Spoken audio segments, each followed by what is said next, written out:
महादेव उतरेश्वराच्या छत्रछायेत आणि सावलीत असलेल्या या केम गावामध्ये ज्या गावावर केमेश्वर महाराजांची कृपा आहे, या गावात जिल्हा परिषद पंचायत समिती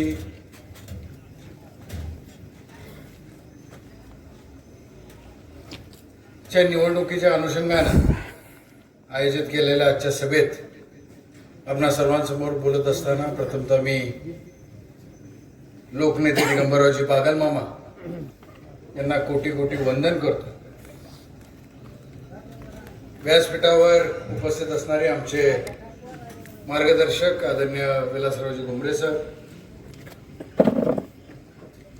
आजच्या कार्यक्रमाचे अध्यक्ष आणि या भागाचे नेतृत्व पंचायत समितीच्या माध्यमातून केलेले आमचे ज्येष्ठ सहकारी आदरणीय विष्णुदादा पारखे, पितृतुल्य आदरणीय होरे भाऊ,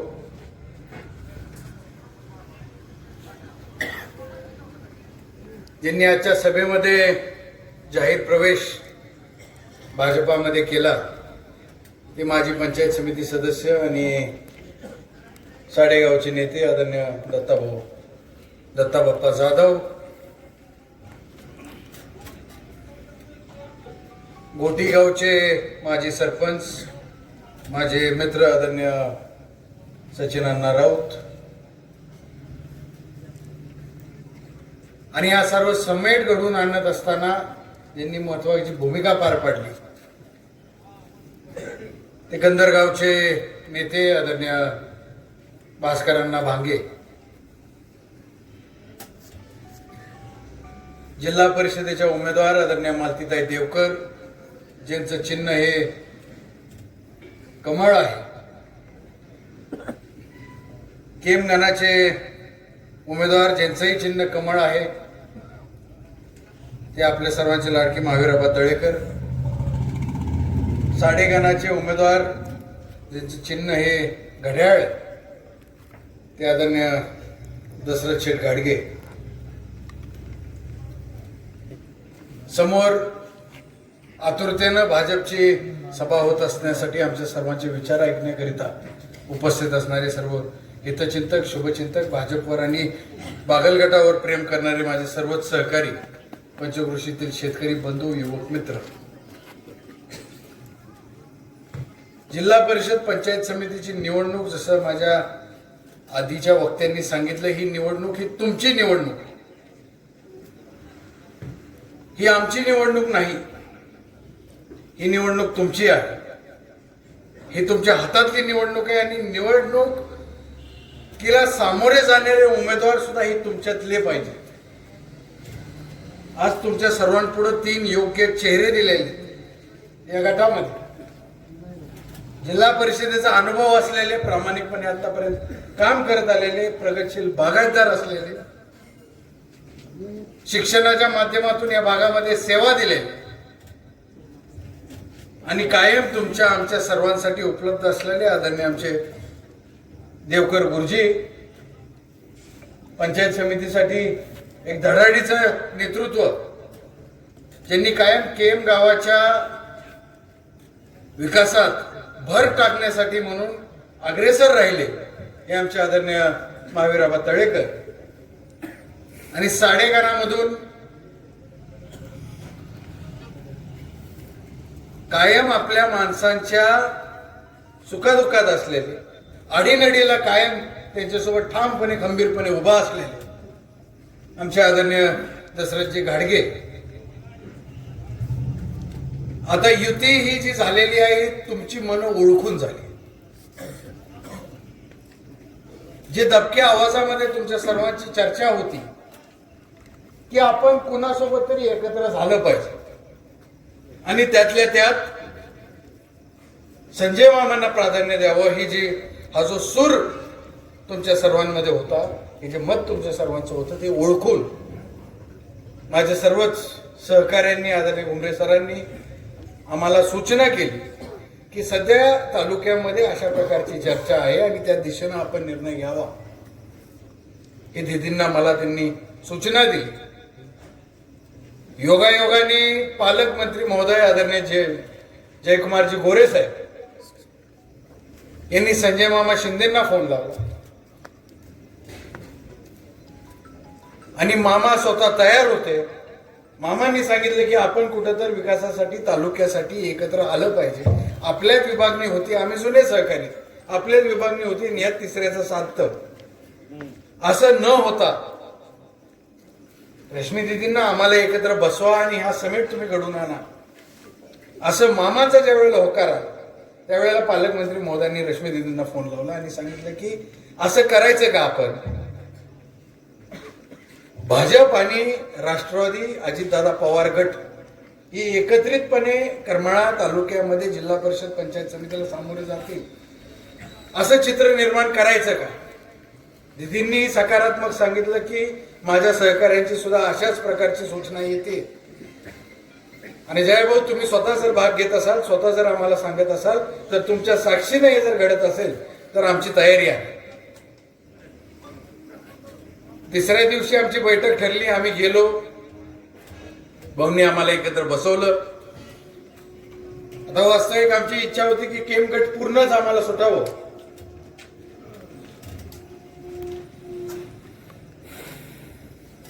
बराच विचार विनिमय हो नाही करत करत शेवटी जयभाऊंनीच तोडगा पाडला आणि त्यांनी सांगितलं की आपण एकत्र येतो, हे सन्मानपूर्वक येतोय. मामा सुद्धा आमदार म्हणून या भागाचं नेतृत्व केलेली व्यक्ती आहे. रश्मी दिदी सुद्धा आज भाजपचे एक मोठ्या उच्च पदावर आहेत आणि दोन्ही असे नेते एकत्र येत असताना एकमेकाचा रिस्पेक्ट ठेवून, एकमेकाचा मान सन्मान राखत सन्मानपूर्वक ही युती जर घडवायची असेल तर आपण समसमान जागेचं वाटप ठेवू. 6 जागा पंचायत समितीला, 3 जागा जिल्हा परिषदेला, अशा प्रकारचा युतीचा तोडगा स्वतः जयाभाऊ गोरेंनीच आमच्या पुढे ठेवला. फक्त गट मागत असताना थोडस आमचं मागं पुढं झालं. बरेचसे माझे सहकारी असे फॉर्म भरून होते की ज्यांना मला काळजावर दगड ठेवून सांगावं लागलं की तुम्हाला माघार घ्यावी लागते, युतीत ही गण सुटलेला आहे, ही गट सुटलेला आहे. पण सगळ्यांनी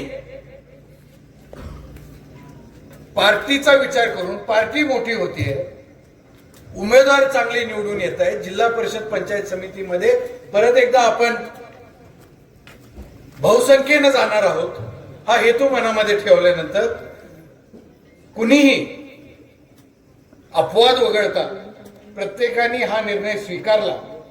मामाच्याही माणसांनी आणि आपल्याही माणसांनी हा निर्णय स्वीकारून जनतेनं आपापले अर्ज माघारी घेतले. थोड्या वेळाने अंतिम यादी सुद्धा आपल्या हातामध्ये पडेल.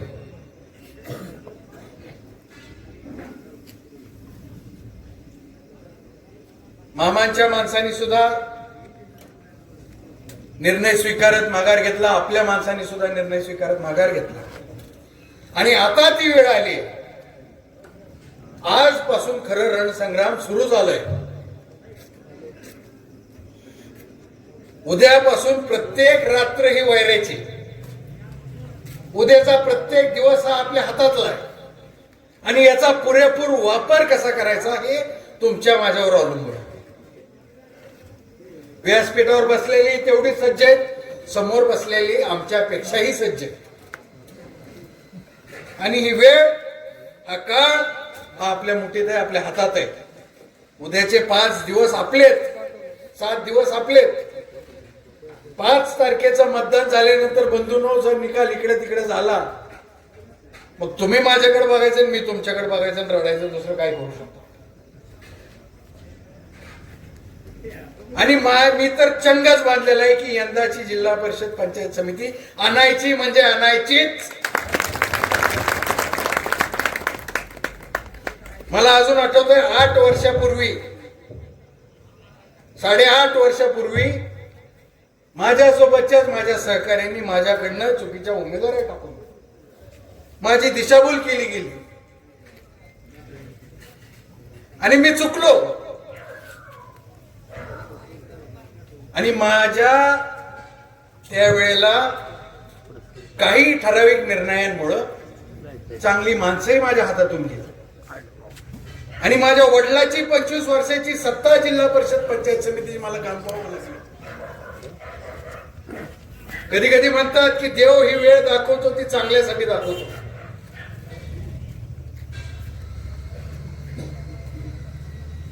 सर आपण सुद्धा आमच्यापासून गेला तर आम्हाला ती जाणीव झाली.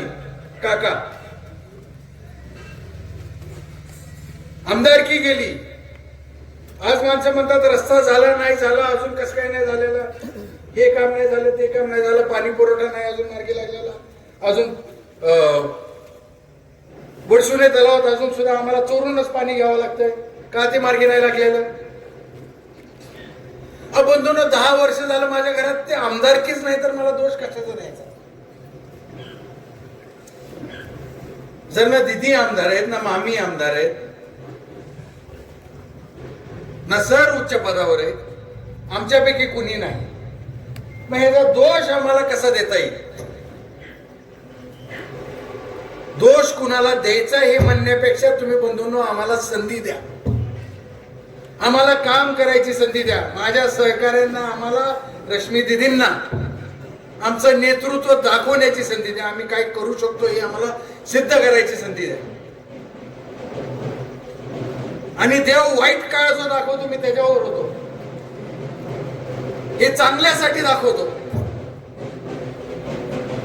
आमदारकी आमची गेली नसती, जिल्हा परिषद पंचायत समिती गेली नसती, हा वाईट काळ दिसला नसता, मला उद्याच्या येणाऱ्या चांगल्या दिवसाची जाणीव राहिली नसती. हे वाईट दिवस दाखवतो चांगल्यासाठी.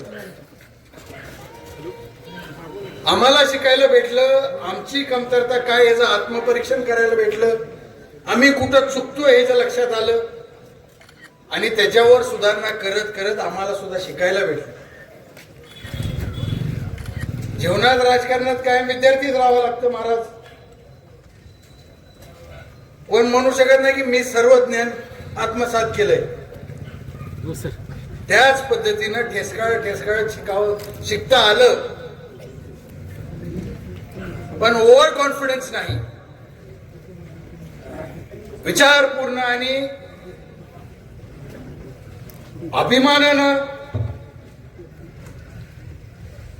कॉन्फिडन्सनी सांगतो की येणारा उद्याचा दिवस हा निश्चितपणे बंधूंनो आपला आहे. जिल्हा परिषद पंचायत समिती सुद्धा योग्य उमेदवार तुमच्या सर्वांपुढे मांडलेले आहेत, तुमच्या सर्वांपुढे ठेवलेले आहेत, उभा केलेत. माझं दिदींचं मतदान मांगीमध्ये आम्ही प्रचार करू शकतो, तुमच्यापर्यंत येऊ शकतो, तुम्हाला सांगू शकतो, पण ह्यांना निवडून आणायची जबाबदारी बंधूंनो तुमची. प्रचार आमच्या हातातला आहे, यांना निवडून आणणं हे त्यांच्या खांद्यावर गुलाल टाकणं ही तुमची जबाबदारी.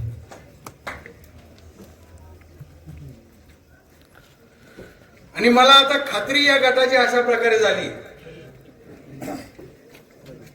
सचिन अण्णा राऊत सारखा गोटीगावचा नेता जे सरपंच झालेत, सरपंच म्हणून नेतृत्व केलंय, कायम तिथल्या माणसांच्या सुखादुःखात असणारा, आडीनडीला. एकदा तर दिदी मला तो प्रसंग आठवतोय, एक चोरी झाली होती यांच्या वस्तीच्या खाली. खाल्लाकडनं काय नाव तात्या त्या व्यक्तीचं, कुठे तात्या नांदेड, हा दुधे, दुधेच्या वस्तीवर 2.5-3 लाख रुपयाची काय 2.5 लाख रुपयाची चोरी झाली. ते शेतकरी, 2-2.5 लाख एखाद्या शेतकऱ्याला फार मोठी रक्कम असते आपल्यासाठी. आणि ते चोर आता पकडायचे कुठं? त्यांचा ट्रेस लागला, ते ट्रेननी गेले कुठं? चेन्नईला.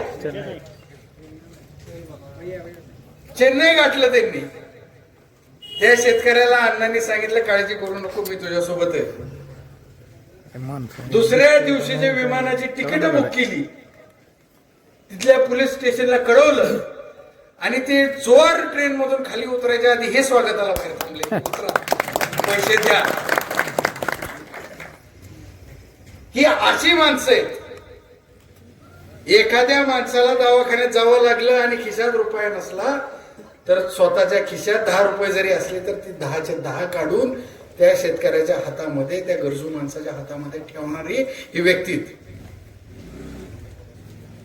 दत्ताबाप्पा जाधव सुद्धा त्याच प्रकारचं नेतृत्व आहे. साडेगावात विनाकारण 500 500 700 700 मतांना या माणसाला सरपंच केलं जात नाही. अजून सुद्धा साडेगावामध्ये त्या माणसाची ताकद अशी की त्यांनी सांगायचं आणि साडेगावातल्या माणसांनी ऐकायचं आणि त्याप्रमाणे भूमिका बजवायची. अनेक वेळा त्या कार्यकर्त्याला दाबण्याचा प्रयत्न केला गेला. बरेच वेळेला हा पुढे जातोय, ह्याला मागे कसं वळायचं. आता दत्ताबाप्पांचा माझा नंतर संबंध आला, तसं मी शाळेत असताना मला दिदी साहेब तुम्हाला आठवत असेल, मामांचे दोस्त दादा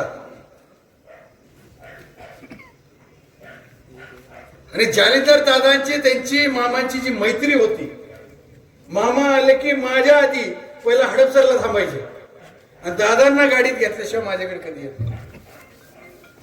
तसंच दादांनी आम्हाला लहानपणी मला सांभाळलं. मी अंगा खांद्यावर वाढलोय दादांच्या. आणि परत एकदा हे ऋणानुबंध जोडायला लागलेत. परत दिदींच्या नेतृत्वाखाली आम्ही सर्वजण कार्यकर्ते म्हणून काम करायला तयार झालो. कंदरगावच्या भास्करांना भांगेंबद्दल तुम्हाला मी नव्याने सांगण्याची गरज नाही. कंदरगाव हे तुमचं जवळच आहे, तुमच्या घरातलंच आहे, तुम्हाला चांगली ओळख आहे. नामदेवराव जगताप साहेबांचा काळ ज्यांनी गाजवला, त्या भांगे मालकांनी ज्यांच्यावर डोळे झाकून विश्वास नामदेवराव जगताप साहेबांचा होता, त्या भांगे मालकांचा वारसा चालवणारे आमच्या आदरणीय भास्करांना भांगे. करमाळा तालुक्यामध्ये पोलीस स्टेशनची कधी वेळ येऊ, कोर्टाची पायरी कधी चढायची वेळ येऊ, भास्करांना तुमची आठवण विरोधकाला सुद्धा होती, आपल्या माणसाला तर होतीच होती. आणि प्रत्येकाच्या आडीनडीला स्वतःचे पदरमोड करून पुण्याला मुंबईला हेलपाटे घालणारा, मंत्रालयात जाऊन कामं करणारा ही व्यक्ती आहे. आणि केम गटाचं वातावरण फिरलंय. मी तुम्हाला का सांगतोय, ही 3 माणसं तुम्हाला एकटी जरी दिसत असली तरी जवळपास 1,500 ते 2,000 मताची मालक आहेत.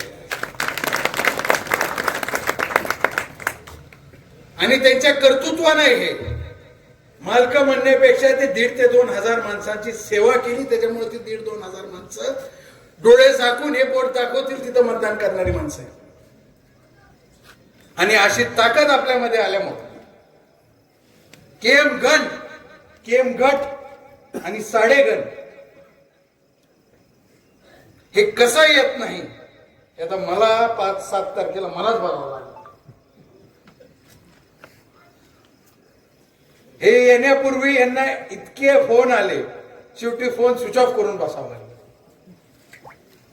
माणसं आली ही तिथून निघून गेली. सालच्यात जाऊन थांबले, सालच्यात आले, घोटीत आले, घोटीत थांबले, घोटीतून कंदरला आले, कंदरवरून केमला आले. कारण की समोरच्यांना सुद्धा जाणीव आहे की ही माणसं किती महत्वाची. आणि हा वाढता पाठिंबा ही केम गणाचा कोपरा म्हणून आता सगळे उघडच झालेले, सगळ्यांना माहितीच झाले म्हणून अण्णा सांगायला हरकत नाही. अजून अनेक अशी मंडळी आहेत जी आपल्या पक्षामध्ये प्रवेश करणार आहेत. जे आदरणीय दिदींच्या नेतृत्वाकडे पाहून, आदरणीय जयकुमार भाऊ गोरेंकडे पाहून आमच्या सोबतीला, आपल्या सोबतीला यायला आज तयार आहेत. जालिंदर बापू पानसरेंसारखे नेते पश्चिम भागाचे, बंडोपंत गुरुजी पानसरे आहेत जे सरपंच आहेत कुंभारगावचे. ते आप्पा आदरणीय आजारी असल्यामुळे त्यांना येणं झालं नाही.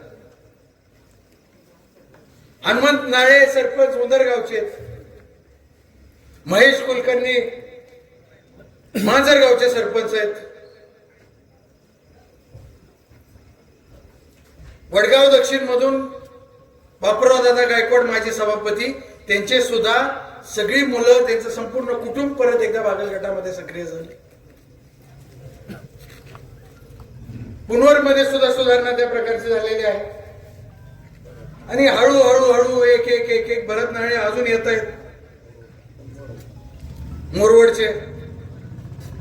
आजपर्यंत तुम्हाला नावं जरी नवीन वाटत असली किंवा नावं कधी बघितले नसतील, वाचली नसतील, पण आम्ही तालुक्यामध्ये फिरतो, बघतो आणि आम्हाला कॉन्फिडन्स आहे की आता कुठं तर दिवस बदलायला सुरू झालेत, आपले वारं फिरलंय आणि भविष्य निश्चितपणे करमाळा तालुक्याचं उज्ज्वल होणार आहे.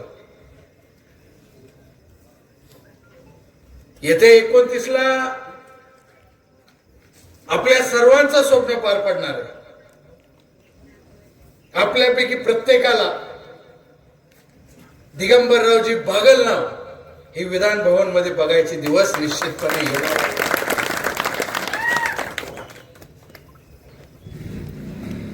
आणि आत्ताची सुद्धा तारीख मतदानाची बंधूंनो चांगली लक्षात घ्या. 5 फेब्रुवारी. या 5 फेब्रुवारीला मामांना जाऊन 20 वर्ष पूर्ण होत आहेत. 5 फेब्रुवारी मामांची पुण्यतिथी.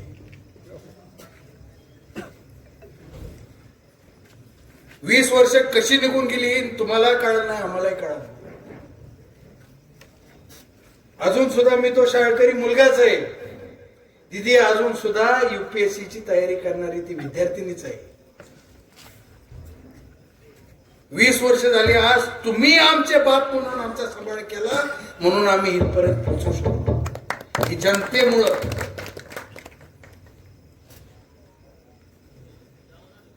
आणि 5 तारखेला मला खात्री आहे तुमचं मतदान तुम्ही नाही, तुमच्याकडून मामा करून घेणार आहेत. तुमचं मतदान हे जिल्हा परिषदेला कमळाला पडणार आहे. केम गटात तुमचं मतदान केम गणामध्ये कमळाला पडणार आहे. तुमचंच मतदान साडे गणामध्ये घड्याळाला पडणार आहे. आणि हे मामा तुमच्याकडून करून घेणार आहेत. आशीर्वाद रूपी मतदान तुमच्या माध्यमातून मामा आम्हाला देणार आहे, या उमेदवारांना देणार आहेत. वेळ बराच झालेला आहे. अजून रश्मी दिदींचं सुद्धा आपल्याला ऐकायचंय, गुमरे सरांचं सुद्धा मार्गदर्शन ऐकायचंय आणि या सर्वांचा सन्मान देखील आपल्याला करायचा. परत बोलत गेलो तर अजून 20-25 मिनिट कसे जातील मला कळत नाही. दिदी वारं फिरलंय आणि आमदारकीच्या मतदानाचे आता बरेच जण विचार करतात आमदारकीला कुणाला किती मतं होती, आज कशी स्थिती होईल.